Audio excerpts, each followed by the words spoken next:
കണക്കുകൾ അത് തീർക്കാനുള്ളതാണ്. വർഷങ്ങൾക്ക് മുമ്പ് സൗരവ് ഗാംഗുലിയുടെ ഇന്ത്യൻ ടീമിനെ ഫൈനലിൽ തോൽപ്പിക്കുമ്പോഴും അതേപോലെ ഇംഗ്ലണ്ടിൽ നടന്ന ICC വേൾഡ് കപ്പിൽ ഇന്ത്യൻ ടീമിനെ സെമി ഫൈനലിൽ തോൽപ്പിക്കുമ്പോഴും ന്യൂസിലൻഡ് കോടിക്കണക്കിന് ജനതയുടെ മനസ്സിൽ തീക്കോരിയിട്ടതാണ്.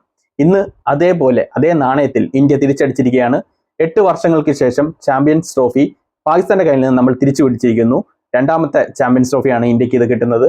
അതേപോലെ തന്നെ രോഹിത് ശർമ്മയുടെ കീഴിൽ ICC ഇവന്റ് മഹേന്ദ്ര സിംഗ് ധോണിക്ക് ശേഷം നേടുന്ന ഒരു ക്യാപ്റ്റനാണ്. 2 വേൾഡ് കപ്പ് നേടുന്ന ക്യാപ്റ്റനാണ്. ICC ഇവന്റ് കപ്പ് ഇടുന്ന ക്യാപ്റ്റനാണ് രോഹിത് ശർമ്മ. 2 തുല്യ ശക്തികൾ തമ്മിലുള്ള ഒരു മത്സരമായിരുന്നു ഇത്. പക്ക നല്ലൊരു സൂപ്പർ മാച്ച് എന്ന് തന്നെ പറയാനായിരുന്നു.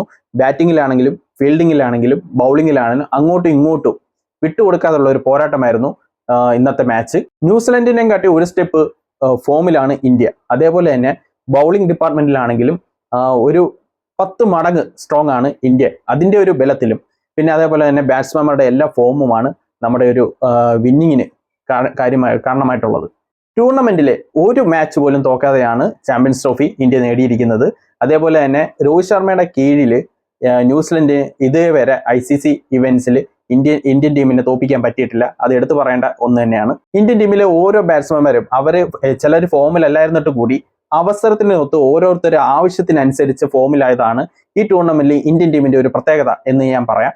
അതേപോലെ ബൗളിംഗ് ഡിപ്പാർട്ട്മെന്റ് എടുക്കുകയാണെങ്കിൽ ബുംറ ഇല്ലായിരുന്നിട്ട് കൂടി ഷമി അത് മേക്കപ്പ് ചെയ്യുകയും അതേപോലെ തന്നെ സ്പിൻ ഡിപ്പാർട്ട്മെന്റ് ഇന്ത്യയുടെ സ്പിൻ ഡിപ്പാർട്ട്മെന്റ് സൂപ്പർ ആയിരുന്നു. എല്ലാവരും നല്ല ഫോമിലാണ്. വരുൺ ചക്രവർത്തി ആണെങ്കിൽ അന്യായ ഫോമിലായിരുന്നു.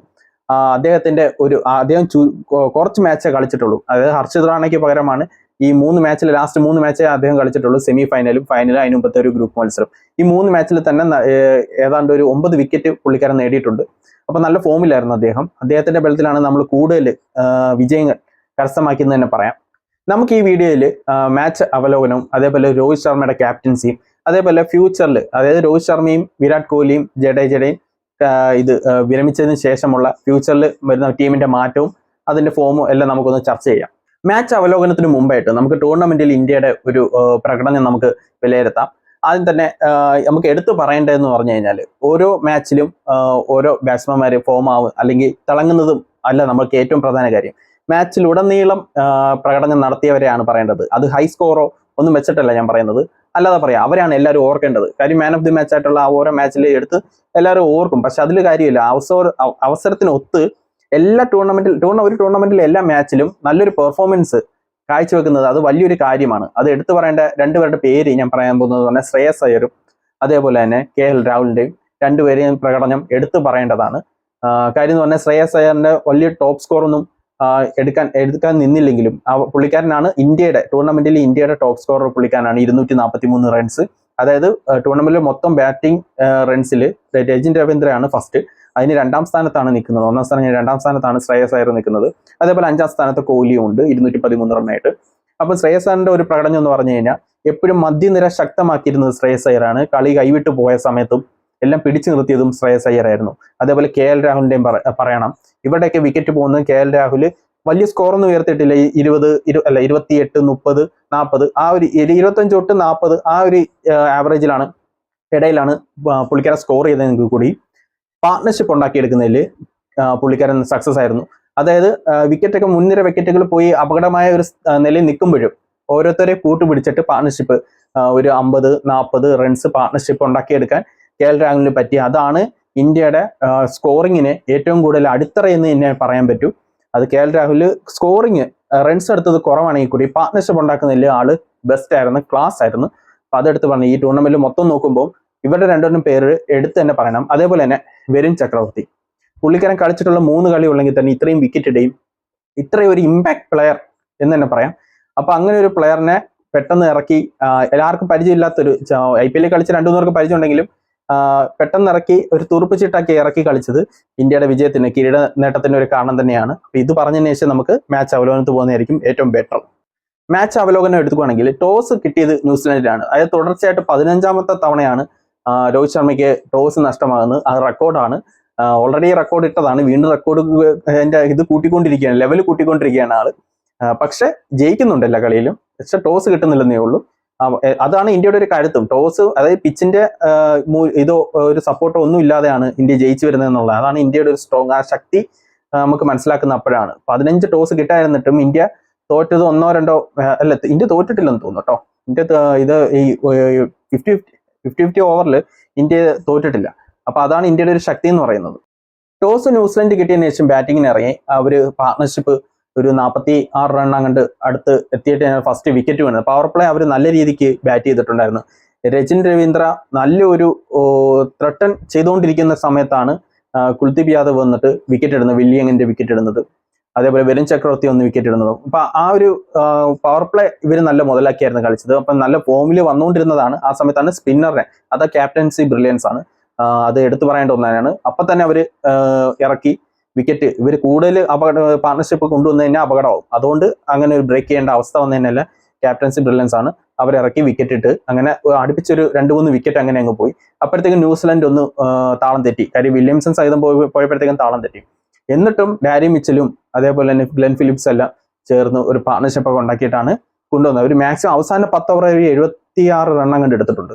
ആ അവസാന 10 ഓവറിൽ വിക്കറ്റ് അധികം പോയിട്ടും ഇല്ലായിരുന്നു. അപ്പൊ അതുകൊണ്ടാണ് അവർക്ക് 253 റണ്ണ് അവർക്ക് ടാർഗറ്റ് വെക്കാൻ പറ്റിയത് തന്നെ. ബൗളിംഗിൽ ഹർദിക് പാണ്ഡ്യയ്ക്ക് അടി കിട്ടി. ബാക്കിയെല്ലാം അക്സറിന് വിക്കറ്റ് കിട്ടിയില്ലെങ്കിലും ബാക്കിയുള്ളവർക്കെല്ലാം വിക്കറ്റ് കിട്ടിയിട്ടുണ്ട്.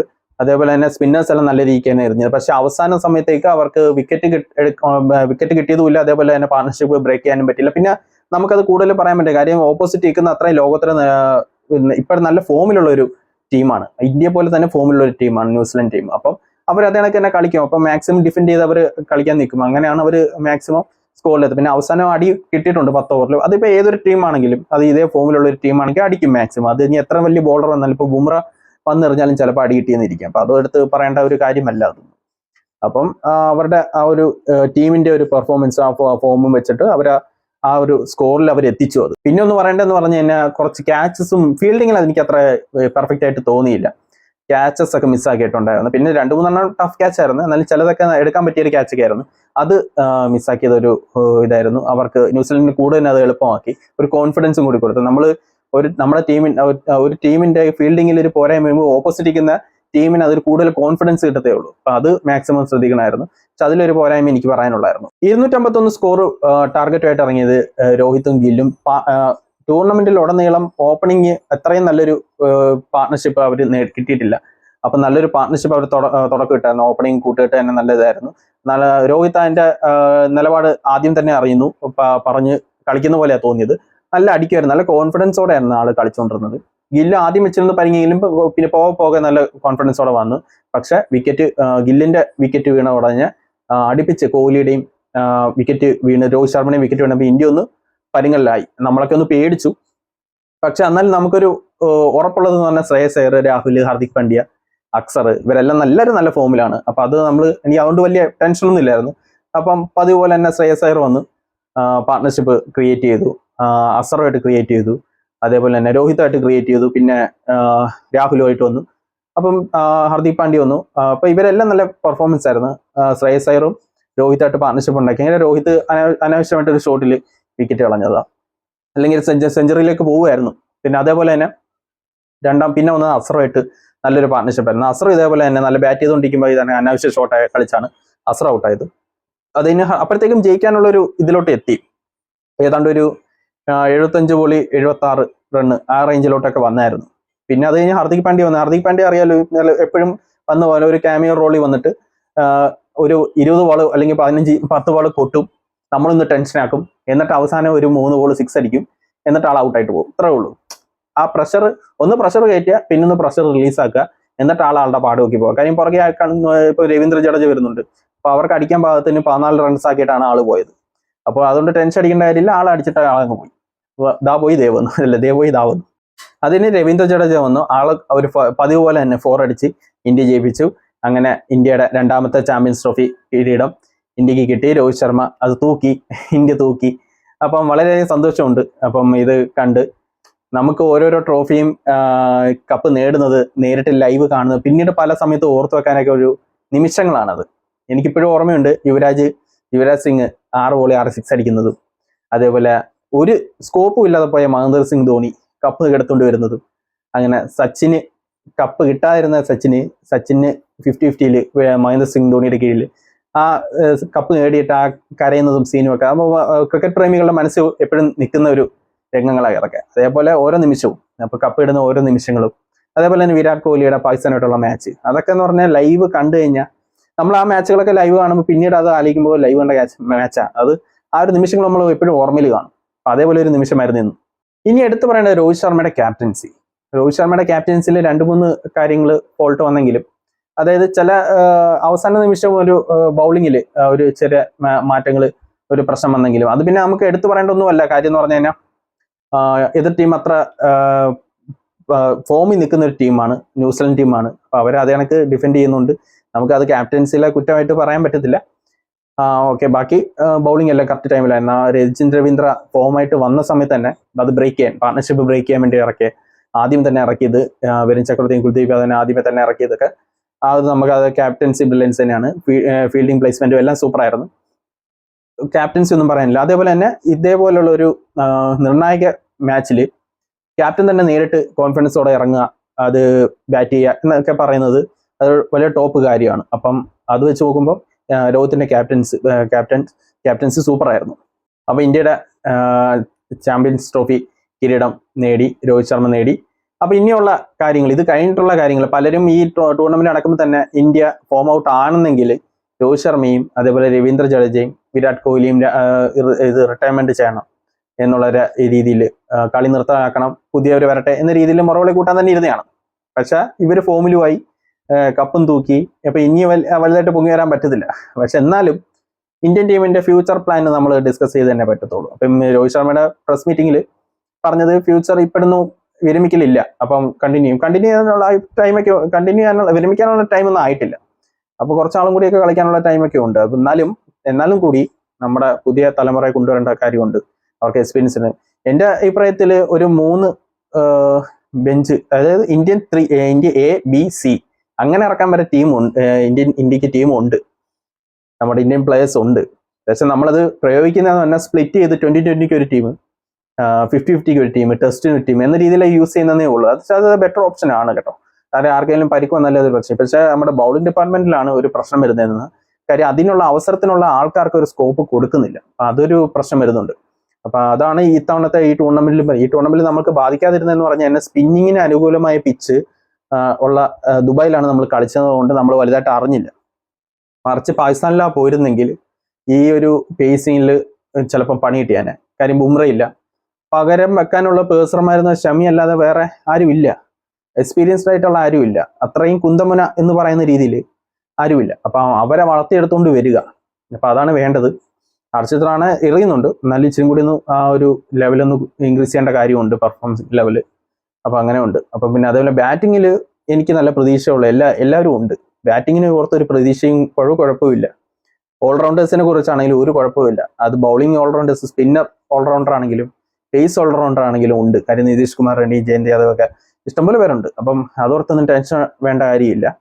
പിന്നെ ബൗളിങ്ങിൽ ആണ് എനിക്കൊരു, അപ്പോൾ ആള് വരണം, അപ്പോൾ കൂടുതൽ പേഴ്സന്മാർ കണ്ടെത്തണം, അപ്പോൾ അവര് എക്സ്പീരിയൻസ് ആവണം, അല്ലെങ്കിൽ പണി കിട്ടത്തേ ഉള്ളൂ ഫ്യൂച്ചറിൽ. ഇപ്പം ഇവരെ സംബന്ധിച്ച് ഇപ്പം രോഹിത് ശർമ്മ പോയാലും വിരാട് കോഹ്ലി വിരമിച്ചാലും ജഡേജ വിരമിച്ചാലും അതൊരു ഇന്ത്യ പ്രശ്നം ബാധിക്കുന്ന കാര്യമായിട്ട് എനിക്ക് തോന്നുന്നില്ല. പക്ഷെ ബൗളിംഗ് ഡിപ്പാർട്ട്മെന്റ് ആണ് എനിക്കൊരു ഇതുള്ളത്. അപ്പോൾ അത് മേക്കപ്പ് ചെയ്യാനുള്ളത് ആളുകളെ വളർത്തിക്കൊണ്ടുവരണം, അവരെ എക്സ്പീരിയൻസ് ആക്കണം. അത് ഇന്ത്യൻ ടീമിൽ ഇടയ്ക്ക് മാച്ചിലിട്ട് തന്നെ അവരെ എക്സ്പീരിയൻസ് ആക്കി കൊണ്ടുവരേണ്ടതുണ്ട്. അപ്പം ഇത്രയുള്ള പറയാനുള്ളത്. വളരെയധികം സന്തോഷമുണ്ട് ചാമ്പ്യൻസ് ട്രോഫി ഇന്ത്യക്ക് കിട്ടിയതിൽ. എല്ലാവരും സന്തോഷത്തിലായിരിക്കും എന്നറിയാം. അതേപോലെ തന്നെ ഇനി അടുത്ത ടൂർണമെന്റ് നമുക്ക് ഇതേപോലെ ചെയ്യാം. പിന്നെ അതേപോലെ ഞാൻ ക്രിക്കറ്റ് മാച്ചും ഇതേപോലെ ഞാൻ ചെയ്യുന്നതായിരിക്കും. അപ്പോൾ നിങ്ങളുടെ വിലയേറിയ അഭിപ്രായങ്ങൾ കമന്റ്സിലൂടെ അറിയിക്കുക. നിങ്ങൾക്ക് എന്തെങ്കിലും എൻ്റെ അഭിപ്രായം ആയിരിക്കില്ല, നിങ്ങൾക്ക് വേറെ അഭിപ്രായങ്ങളായിരിക്കും. എന്തായാലും നിങ്ങൾക്ക് കമന്റ്സിലൂടെ അറിയിക്കാം. പിന്നെ അതേപോലെ വീഡിയോ എന്തെങ്കിലും ഇമ്പ്രൂവ്മെന്റ് വേണമെങ്കിലും എന്തുവേണമെങ്കിലും അറിയിക്കാവുന്നതാണ്. അപ്പം മാന്യമായ രീതിയിൽ അറിയിക്കാവൂ. പിന്നെ അതേപോലെ എല്ലാവരും വീഡിയോ ഇഷ്ടപ്പെടുന്ന ലൈക്ക് ചെയ്യുക, ഷെയർ ചെയ്യുക, നിങ്ങളുടെ അഭിപ്രായം കമന്റ്സിലൂടെ അറിയിക്കുക. ബൈ.